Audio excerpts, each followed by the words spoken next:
please subscribe my YouTube channel and press the bell icon. You watching real horror stories in every day. आदर्श, विशाल, आकाश और Tony चारों दोस्त आदर्श के कमरे में बैठे हुए थे। आज आदर्श के घर वाले घर पर नहीं थे, वह सीधा दूसरे दिन घर आने वाले थे, इसलिए घर में केवल वो चार लोग ही थे। चलो आज ओमेगल पर अजनबी लड़कियों से बातें करते हैं। ये ओमेगल क्या होता है? ये एक प्लेटफॉर्म है जहां हम दुनिया के किसी भी अजनबियों से चैट और वीडियो कॉल पर बात कर सकते हैं। और मजे की बात तो ये है कि इस पर बहुत सारी खूबसूरत लड़कियां लड़कों से फ्लर्ट करती हैं। क्या सच में लड़कियों से फ्लर्ट कर सकते हैं? हाँ भाई, तेरा भाई हमेशा करता है।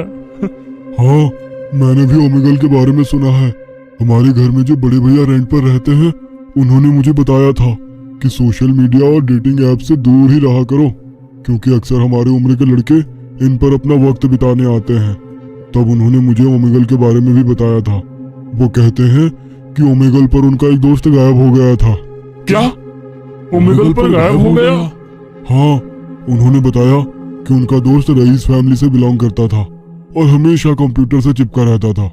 वो पहले तो ओमेगल पर अजनबी लड़कियों से बातें करता था, लेकिन एक दिन उसे वहां पर एक ब्लैक मैजिक करने वाला आदमी मिला और उसके बाद वो ब्लैक मैजिक सीखने में लग गया। और अचानक एक दिन ओमेगल यूज करते वक्त अपने कमरे में से अचानक से गायब हो गया। घर के सीसीटीवी फुटेज में वो घर से बाहर निकलते दिखाई नहीं। उसका कमरा अंदर से लॉक था और जब घर वालों ने दरवाजा तोड़ा तब उसके कमरे में मरी हुई मुर्गी जिसका सर नहीं था, एक काले रंग की गुड़िया जिस पर पिंस चुभाई गई थी, कटा हुआ नींबू वगैरह वगैरह ब्लैक मैजिक करने का सामान पड़ा मिला। और सबसे इम्पोर्टेंट बात ये था, उसके कंप्यूटर पर ओमेगल ऐप चालू था। उसके साथ ना जाने क्या हुआ, पुलिस वालों को अब तक उसका कुछ भी पता नहीं चला। वो बस एक मिस्ट्री है। ये सुनकर सब लोग हैरान रह गए थे। कहीं उससे कंप्यूटर ने तो नहीं निकल लिया होगा ना? मुझे तो लगता है कंप्यूटर ने नहीं, उस तरफ ओमेगल पर उनका दोस्त जिससे बात कर रहा था ना, उसने ही कुछ ना कुछ किया होगा। शायद वो जिस इंसान से बात कर रहा था उसने उसे कंप्यूटर के अंदर खींच लिया होगा।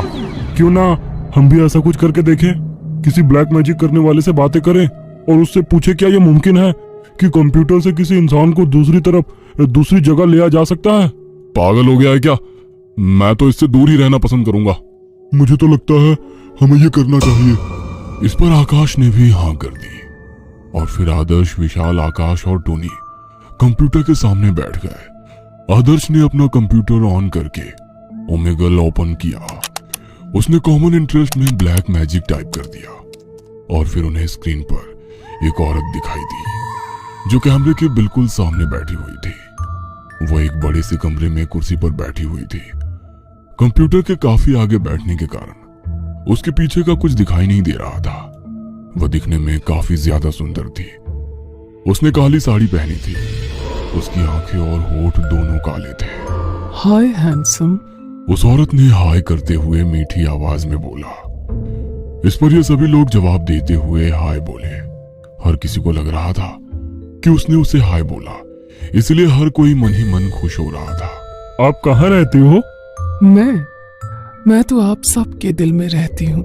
ये सुन चारों खुश हो गए और शर्माने लगे। क्या आप काला जादू करती हो?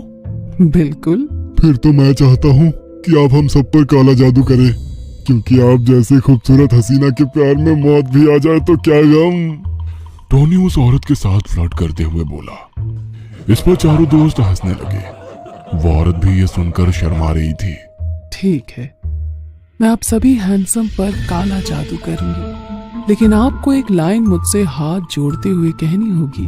वो औरत बड़े प्यार से मुस्कुराते हुए बोली। और वो लाइन क्या है? आप सब लोग हाथ जोड़िए और बोलिए, रोशनी, मैं अपने आप को तुम्हें सौंपता हूँ, मैं अब तुम्हारा हूँ।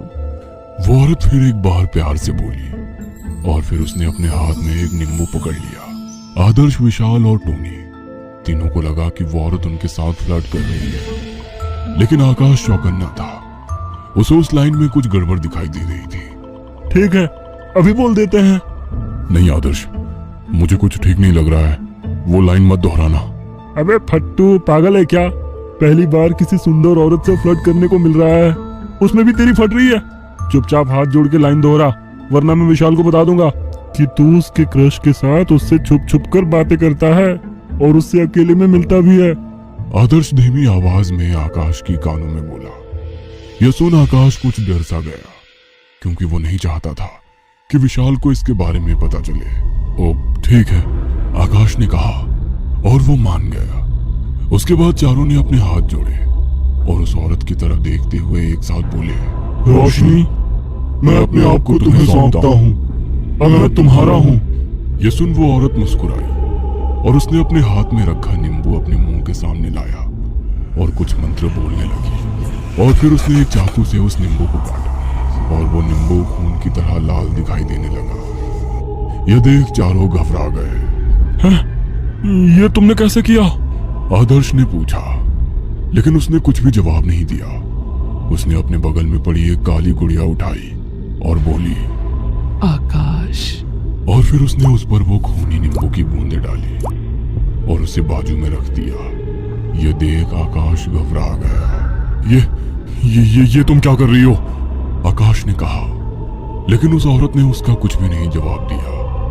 उसके बाद उसने दूसरी काली गुड़िया उठाई और बोली, विशाल। और उस गुड़िया पर भी कटे हुए खूनी नींबू की बूंदें डाली। यह देख विशाल भी घबरा गया। चिल करो दोस्तों, कुछ नहीं होगा, काला जादू वादू कुछ नहीं होता। आदर्श हंसते हुए बोला। उसके बाद उस औरत ने 2 गुड़िया उठाई और टोनी और आदर्श का नाम लेकर उस पर नींबू की बूंदें डाली। क्या तुम काला जादू देखोगे? हाँ, सभी ने हाँ कहा। और उस औरत ने बाईं हाथ में एक गुड़िया उठाई और बोली, ये आकाश है। और फिर उसने उस गुड़िया के माथे पर टेबल पर रखी काली राख से तिलक किया और इधर आकाश के माथे पर तिलक आ गया। यह देख चारों चौंक गए। आकाश, तेरे माथे पर तिलक लग चुका है। वो औरत इस पर भी नहीं रुकी, उसने सभी गुड़िया के माथे पर वो तिलक लगाया। आकाश, आदर्श, विशाल और टोनी ने भी वो तिलक अपने माथे से मिटाने की कोशिश की, लेकिन वो तिलक माथे से छूट नहीं रहा था। वो चारों डर गए थे। ये तुमने कैसे किया? ये तो कुछ भी नहीं है, आगे आगे देखो होता है क्या। वो औरत मुस्कुराते हुए बोली और चारों गुड़िया उठाकर वो कुर्सी से उठ गई। उसने कुर्सी कैमरे के आगे से हटाई और खुद भी स्क्रीन से बाहर हो गई। उसके हटते ही उसके पीछे का खौफनाक नजारा दिखाई दिया। उसके पीछे एक कुर्सी पर एक 12-13 साल की उम्र की लड़की की लाश पड़ी हुई थी। वह लाश सड़ चुकी थी और उसके ऊपर का मांस गल चुका था। उसकी हड्डियां दिखाई दे रही थी। उस बचे खुचे सड़े शरीर पर कीड़े रेंग रहे थे। उस कुर्सी के चारों ओर खून का गोला घेरा बन गया था और उस पर दिए जल रहे थे। वो औरत चारों गुड़ियों को लेकर उस कुर्सी के सामने लाश की तरफ पीठ करते हुए जमीन पर बैठ गई। उसने गुड़िया जमीन पर रख दी। आदर्श, ये एक तांत्रिक है, तू जल्दी से कंप्यूटर बंद कर। आदर्श ने माउस को हाथ लगाया ही था कि तभी वो औरत बोल पड़ी, आदर्श, खबरदार, तुम्हारी गुड़िया मेरे पास है। अगर तूने कंप्यूटर बंद करने की कोशिश की तो इधर मैं तुम्हारी गुड़िया की गर्दन चाकू से काट दूंगी और उधर तेरा सच में गला कट जाएगा। उस औरत ने आदर्श के गुड़िया की गर्दन पर चाकू रखते हुए कहा।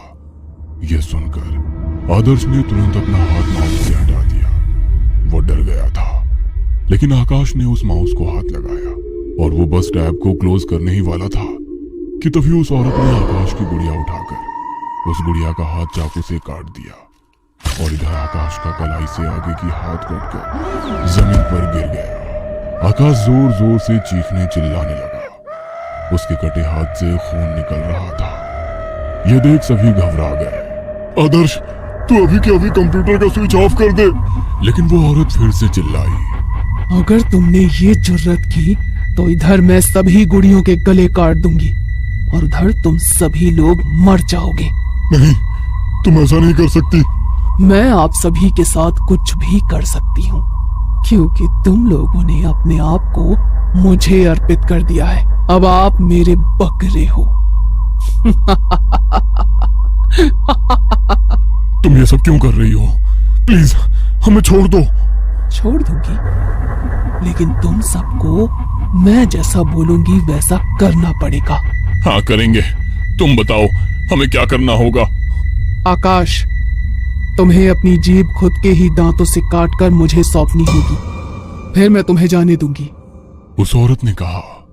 यह सुनकर चारों खौफ में आ गए। खुद के दांतों से खुद की जीभ काटना कोई आसान काम नहीं था। नहीं, मैं ये नहीं कर सकता। ठीक है, तुम मर जाओ। उस औरत ने गुस्से से कहा और आकाश की गुड़िया की उसने चाकू से गर्दन काट डाली और इधर आकाश का सर उसके धड़ से कटकर फर्श पर गिर गया। वह खौफनाक नजारा देखकर विशाल, टोनी और आदर्श की चीख निकल गई और वो लोग कुर्सी से उठ गए। भागो! विशाल ने कहा और वो वहां से भागने ही वाला था कि तभी उस औरत ने विशाल की गुड़िया उठाई और उसका पैर मरोड़ दिया और विशाल चीखते हुए फर्श पर गिर गया। आदर्श और टोनी दोनों विशाल की तरफ देख रहे थे। चुपचाप कुर्सी पर बैठ जाओ, उस औरत ने कहा।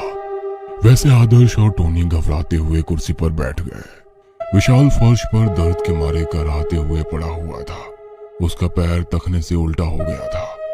वह नजारा काफी खौफनाक था, लेकिन सरकटे आकाश के धड़ से कम खौफनाक। विशाल, तुम्हें अपना पैर टखने के ऊपर से काटना होगा, उस औरत ने कहा। यह सुन विशाल के रोंगटे खड़े हो गए। क्या? नहीं नहीं, वो कराहते हुए बोला। शायद तुमने अभी अभी देखा है कि नहीं का नतीजा मौत है। वो औरत खौफनाक आवाज में बोली। विशाल, टोनी और आदर्श के साथ आगे क्या होगा? कौन है वो औरत और वो मरी हुई बच्ची कौन है और वो औरत क्या कर रही है? इन सभी सवालों के जवाब जानने के लिए इस कहानी का अगला पार्ट देखना मत भूलना।